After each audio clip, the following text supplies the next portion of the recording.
కాబట్టి శివుడు అన్నాడు గౌతమ మహర్షితో, అరుణాచలమునందు ప్రదక్షిణము గొప్పది. అరుణాచల ప్రవేశమునకు ముందు, అరుణాచల ప్రవేశము తరువాత అని జీవుడికి విభాగం చేస్తారు. అసలు వీడు ఎప్పుడైనా అరుణాచలం వెళ్ళాడా చూస్తారు. అరుణాచలం వెళ్ళాడు, ఆ జీవుడి స్థాయి వేరు. అరుణాచలం వెళ్ళలేదు, ఆ జీవుడి స్థాయి వేరు. ఇప్పుడు అరుణాచల ప్రవేశం చేశాడు, గిరి ప్రదక్షిణం చెయ్యాలి. ఆ గిరికి ప్రదక్షిణం చెయ్యాలి తాను. ఆ కొండకి ప్రదక్షిణం అంటే శివుడికి ప్రదక్షిణమే. ప్రదక్షిణం అన్న మాటకు అర్థం మీరు బాగా గుర్తుపెట్టుకోవాలి. ఏ బిందువు దగ్గర మీరు బయలుదేరారో తిరిగి ఆ బిందువు దగ్గరికి వచ్చేయాలి. కుడి చేతి వైపుకి మీకు కొండ ఉండాలి, ఉండేటట్టుగా తిరిగి రావాలి. అలా తిరిగి వస్తే దానికి ప్రదక్షిణం అని పేరు. ఆయన అన్నాడు, కలియుగంలో ఈ అరుణాచల పర్వతం చుట్టూ ఎవరు ప్రదక్షిణం చేస్తారో వాళ్ళందరికీ కూడా 100 అశ్వమేధములు 100 వాజపేయములు చేసిన ఫలితం వేస్తారు. అశ్వమేధయాగం అసలు నిజానికి కలియుగంలో లేదు. కలియుగంలో అశ్వమేధయాగం సంకల్పం చెయ్యడానికి అధికారం లేదు, చెయ్యకూడదు. ఎందుకంటే నిషేధింపబడింది. అశ్వమేధయాగంతో సమానమైనటువంటిది ఒకటి ఉంది, అది చేస్తే అశ్వమేధయాగ ఫలితం ఇచ్చేస్తారు. వాడు అశ్వమేధయాగం చేశాడు అని ఫలితం ఇస్తారు. ఏదది? అనాథ ప్రేత సంస్కారం. అనాథ ప్రేతానికి సంస్కారం చేస్తే వాడు అశ్వమేధయాగం చేశాడు అని ఫలితం వేస్తారు. 100 అశ్వమేధయాగముల యొక్క ఫలితాన్ని గిరి ప్రదక్షిణం చేసిన వాళ్ళకి వేస్తానన్నాడు. 100 వాజపేయములు చేసినటువంటి ఫలితాన్ని గిరి ప్రదక్షిణం చేసిన వాళ్ళకి వేస్తానన్నాడు. అంటే దాని ఉద్దేశ్యం, అసలు అరుణాచలం అనేటటువంటి క్షేత్రం ఒకటి ఉంది, దానికి ఇంత ప్రాశస్త్యం ఉన్నది, పరమశివుని యొక్క పరిపూర్ణమైన అనుగ్రహం ఉన్నది. అక్కడికి వెళ్ళాలనేటటువంటి కోరిక పుట్టడం జరగదు. ఎందుకని?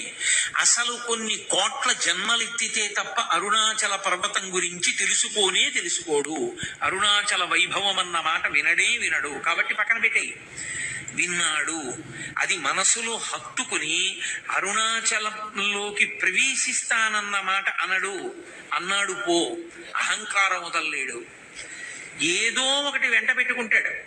వెంట పెట్టుకుని నేనింత వాణ్ణని డాంబికానికి పోయాడా ఆయన లోపలికి రానివ్వడు. అహంకార పరిత్యాగం చేశాడా లోపలికి రానిస్తాడు. అందుకే అరుణాచలంలోకి వెళ్ళాడు అంటే వాడికి ఏదో అధికారం ఉంది, పరమేశ్వరానుగ్రహాన్ని పొంది ఉన్నాడని గుర్తు. అందుకే లోపలికి రానివ్వరు. అటువంటి క్షేత్రాల్లో పరమ ప్రఖ్యాతమైన క్షేత్రములు అరుణాచలము, కాశీపట్టణము, ఇవన్నీ. ఎందుకని?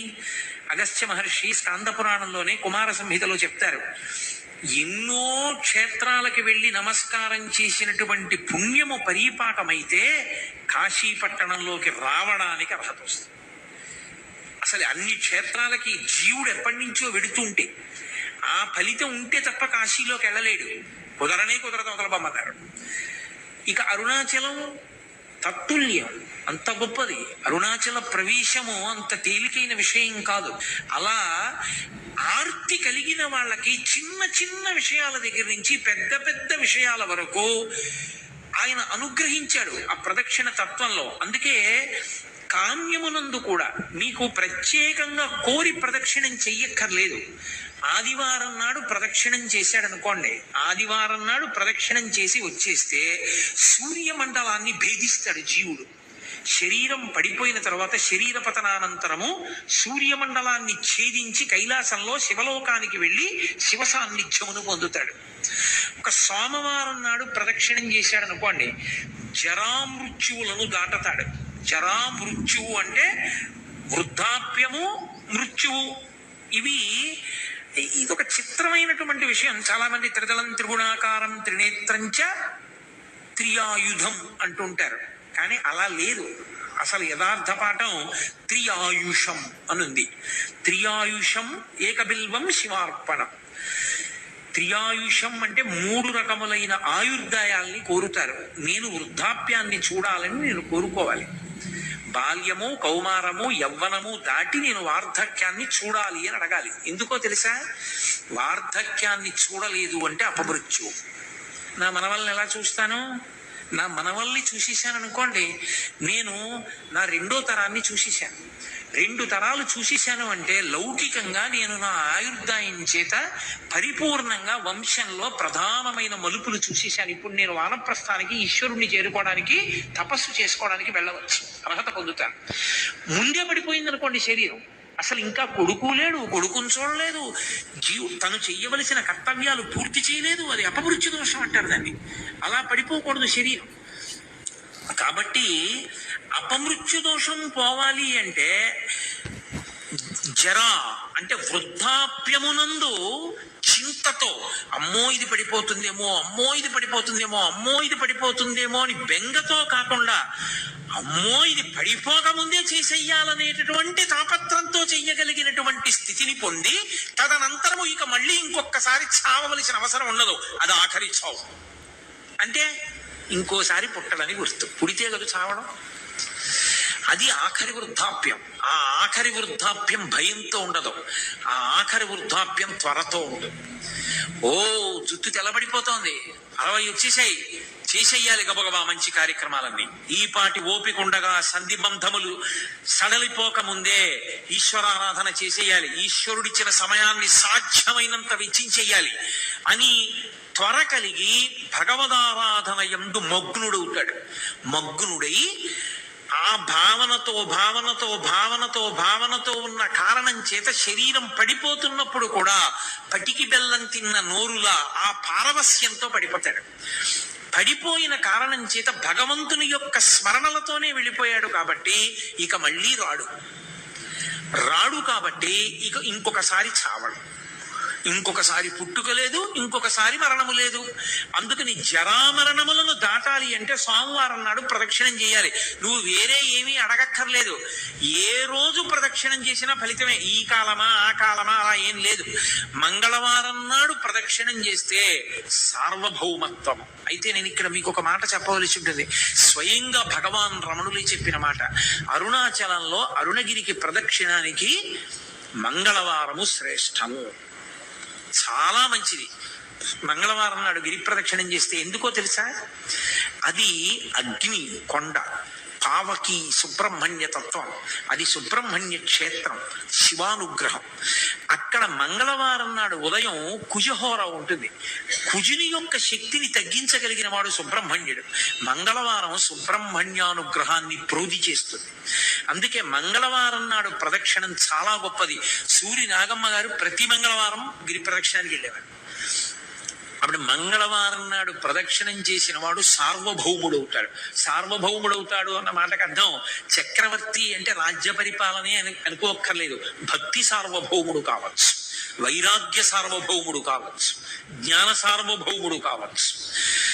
కాబట్టి మంగళవారం నాటి ప్రదక్షిణం సార్వభౌమత్వాన్ని ఇస్తుంది. బుధవారం నాడు గిరి ప్రదక్షిణం చేసినటువంటి వాడికి అపారమైనటువంటి పాండిత్యం ఉబ్బుతుంది. పాండిత్యం అంటే ఏవో కొన్ని పద్యాలు కొన్ని శ్లోకాలు చెప్పడం అనుకుంటున్నారేమో, కాదు. పండాహ అంటే భగవంతుని యొక్క జ్ఞానము కలుగుట. భగవద్జ్ఞానము కలగాలి అంటే తనంత తానుగా లోపల పొటమరించాలి అంటే బుధవారం నాడు ప్రదక్షిణం చెయ్యాలి. గురువారం నాడు నియమంగా అరుణాచలానికి ప్రదక్షిణం చేసిన వాడు లోక గురువు అవుతాడు, అంటే జగద్గురు స్థానాన్ని పొందుతాడు, అంతటి మహానుభావుడు అవుతాడు. అంటే బహుశః లోకం కోసం పుట్టిన కారణజన్ముడే తప్ప కర్మ అనుభవించడానికి పుట్టిన జన్మ కాదది. అటువంటి స్థితిని పొందుతాడు.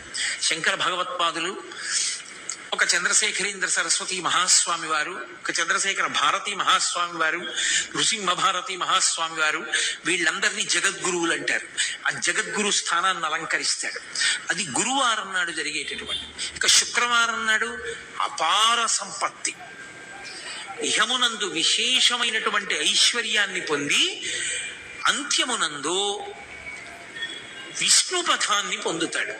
విష్ణుపథం అంటే వైకుంఠం, వైకుంఠాన్ని పొందుతాడు. అది శుక్రవార ప్రదక్షిణ. శుక్రవార ప్రదక్షిణంలో సంపత్తి అన్న మాట నేను వాడినప్పుడు ఎంత డబ్బు వస్తుందండి అని నన్ను అడక్కండి. సంపత్తి అన్న మాటకు అర్థం ఏమిటో తెలుసా? తృప్తి. నాకున్న దాంతో నేను తృప్తిగా ఉండడమే ఐశ్వర్యం. ఐశ్వర్యము అన్న మాటకు అర్థం ఏవో ఉంటే సంతోషం అయితే నీ జన్మలో సంతోషం అన్న మాటకు అర్థమే ఉండదు. ఎన్ని తెచ్చి నీ దగ్గర పెట్టినా నీకు ఇంకా లేనిదోటి ఉంది. నీకు ఏది ఉందో దాన్ని చూసుకుని మురిసిపోవడం నీకు అలవాటైతే నిన్ను మించిన ఐశ్వర్యవంతుడు ప్రపంచంలో లేడు. కౌపీనవంత కలు భాగ్యవంత అంటారు శంకరాచార్యుల వారు. గోచి పెట్టుకున్న వాడంత ఐశ్వర్యవంతుడు ఎక్కడున్నాడన్నారు. అన్నీ వదిలి ఇది చాలని వాడు సంతోషంగా గోచి పెట్టుకు తిరుగుతున్నాడు. ఇన్ని పట్టు పీతాంబరాలు కట్టుకున్నా ఏదో లేదని వీడు ఏడుస్తూనే ఉన్నాడు. అందుకే చక్రవర్తులు కూడా అన్ని విడిచిపెట్టిన ఋషుల ఆశ్రమానికి వెళ్ళి కూర్చుని శాంతి పొందేవారు. వాళ్ళు అన్ని విడిచిపెట్టి శాంతి పొందారు. అన్ని ఉండి అశాంతిలో వీడు ఉంటాడు. శాంతి ఐశ్వర్యం. అందుకే మనకి సనాతన ధర్మంలో ఏం చేసినా ఓం శాంతి శాంతి శాంతి అని పూర్తి చేస్తారు. శాంతిని మించిన పరమైశ్వర్యం, తృప్తిని మించిన పరమైశ్వర్యం లోకంలో ఇంకోటి లేదు. నాకు ఈశ్వరుడు ఇవ్వలేదని ఏడిచేవాళ్ళు చాలా మంది ఉంటారు. నాకు ఈశ్వరుడు ఏమివ్వలేదని అడిగేవాడు కోట్ల కోట్ల మందిలో ఒక్కడే ఉంటాడు. అలా అడగగలగాలి అంటే వాడు నిత్యతృప్తుడై ఉండాలి. వాడు బ్రాహ్మణుడు. వాణ్ణి మించిన బ్రాహ్మణుడు లేడు. అందుకే వ్యాసుడు దేవి భాగవతం చెప్తూ పరమేశ్వరుడు కూడా ఎవరి పాదములకు నమస్కరిస్తాడని అడిగి సంతోషోహి ద్విజన్మనాం, నాకు ఇది కావాలన్న కోరిక మనసులో లేకుండా, ఎప్పుడు నాకు అసలు ఏం లేదన్న దాని మీద దృష్టి లేకుండా, నాకు ఈశ్వరుడు ఏమివ్వలేదని మురిసిపోయేవాడు ఎవడున్నాడో అటువంటి బ్రాహ్మణుడి పాదములు కడిగి ఆయన పాదములకు నేను నమస్కారం చేస్తానన్నాడు పరమేశ్వరుడు. కాబట్టి యతీనాం భూషణం జ్ఞానం సంతోషో హి ద్విజన్మనాం ఉద్యమం శత్రుహననం భూషణం భూతిమిచ్చతాం అన్నాడు ఆయన. కాబట్టి అది ఐశ్వర్యం అంటే. కాబట్టి ఇహమునందు సంపత్తి, విష్ణు పథమునందు స్థానం. శుక్రవారం నాడు ఆ గిరికి ప్రదక్షిణం.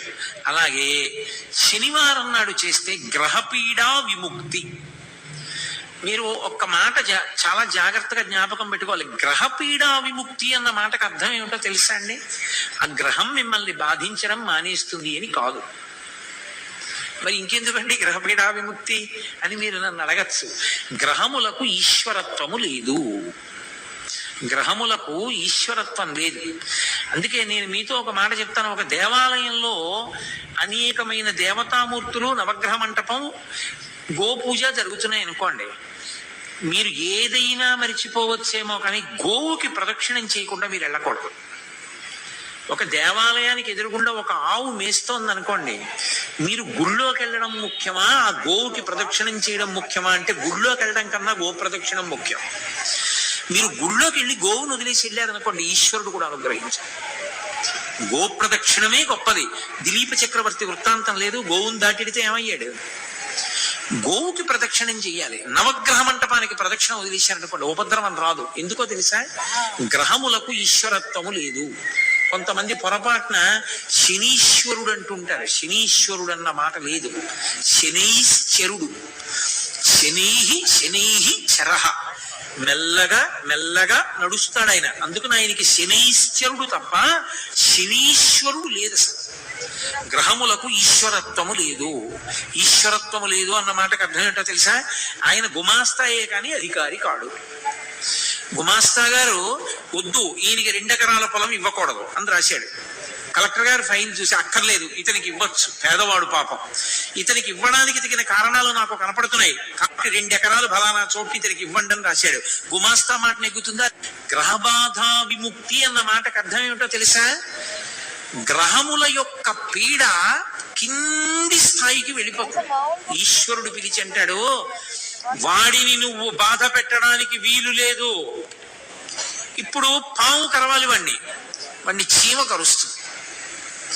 అంటే గ్రహం ఈశ్వరుడి మాటని బట్టి బాధించడంలో కింది స్థాయికి వెళ్ళిపోతుంది. అప్పుడు అసలు మిమ్మల్ని బాధించినట్టు ఉండదు. పాము కరిస్తే పడినటువంటి బాధ వలన పోవలసిన పాపం చీమ కరిచిన బాధని పాము కరిచిన బాధతో సరిపెట్టి పోగొడతారు. కొంతమందిని చూడండి, కారాగారంలోంచి సత్ప్రవర్తన వలన విడుదల చేసేసామంటారు. మనం ఎన్నుకున్న ప్రభుత్వానికే అంత అధికారం ఉంటే పరమేశ్వరుడికి గ్రహములను ఆదేశించడానికి అధికారం ఉండదని మీరు ఎలా అనుకుంటున్నారు? అది గ్రహపీడా విముక్తి అంటారు దాన్ని. అది శనివార ప్రదక్షిణం చేత కలుగుతుంది. కాబట్టి అసలు అరుణాచలానికి వెళ్ళి గిరి ప్రదక్షిణం చేసినటువంటి వాడికి పరమశివుడు గౌతమ మహర్షితో చెప్పిన మాట ఏమిటో తెలుసా? వాడికి ఆయనము, రోజు, ఋతువు, తిథి, నక్షత్రము, వారముతో సంబంధము లేదు ఎప్పుడైనా సరే. అయితే ఈశ్వరుని యొక్క అనుగ్రహము కాలమునందు విశేషమైతే ఉత్తరాయణ పుణ్యకాల ప్రవేశము, అలాగే ఒక గ్రహణ సమయమునందు, అలాగే ఒక పౌర్ణమి తిథి ఎందు, అటువంటప్పుడు ప్రదక్షిణం చేస్తే విశేష ఫలితము సంక్రమిస్తుంది.